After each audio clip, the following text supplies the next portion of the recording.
The Boy and the Fork in the Road by Calvin Sheppard. The night his mother passed, the boy's world split in two. He was only 15, too young to understand life's unfairness, but old enough to feel the hollow ache that would never quite leave. His mother had been his compass, her laughter filling their small home, her words stitched into the fabric of his soul. He remembered one of their last conversations. "Son," she said softly, her hand resting on his, "life isn't about waiting for things to be easy. It's about finding the strength to keep going, even when it's hard." He swallowed back tears. "But what if I can't, Mama?" She smiled weakly, but her eyes still shone with fire. "Then you fight until you can. Promise me you'll chase your dreams, no matter what. Promise me you'll become the man I already see in you." The boy nodded, though inside he was terrified. When she was gone, the house felt unbearably quiet.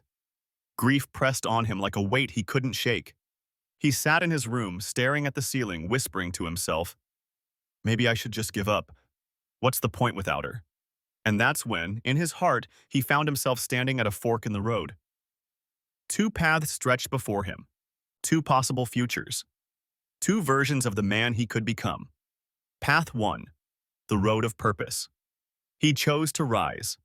Every morning, when the pain tried to swallow him, he whispered to himself, "Don't stop now.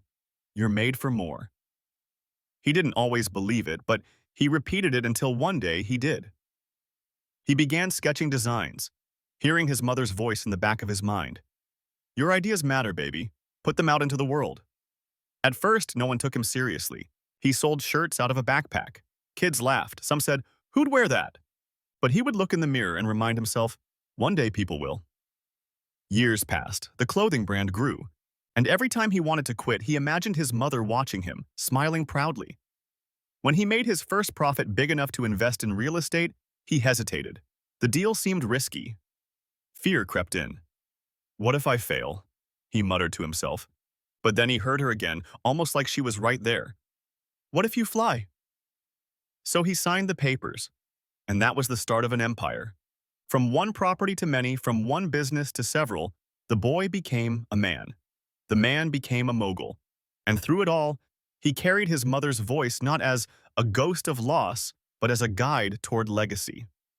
Path 2, the road of surrender. But what if he had chosen differently? What if on that night alone in his room, he whispered to himself, "I can't do this without her," and believed it? The years would have looked different. He would have drifted through school, working jobs he didn't care for. Each time a dream tried to surface, he'd silence it. "What's the point?" he'd mutter. "No one believes in me anymore." He'd grow older, watching others take risks, build businesses, and make their mark. Each time, he'd feel a stab of envy, followed by the dull ache of resignation. At night, lying in bed, he'd think of his mother and whisper, "I'm sorry, Mama. I let you down." And though life would look stable from the outside, steady job, bills paid, it would feel empty on the inside, a safe, mediocre life haunted by regret. The lesson at the fork. Two roads, two destinies, one choice. Life will hand you losses you think you can't bear. It will give you nights when quitting feels easier than trying. But in those moments, you will hear two voices, the one that says, "Give up," and the one that whispers, "Don't stop now. You're made for more." The boy's story is your story. Every person will face that fork in the road. Which voice will you listen to? Which road will you take?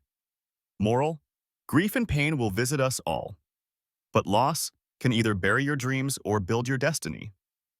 The choice always is yours.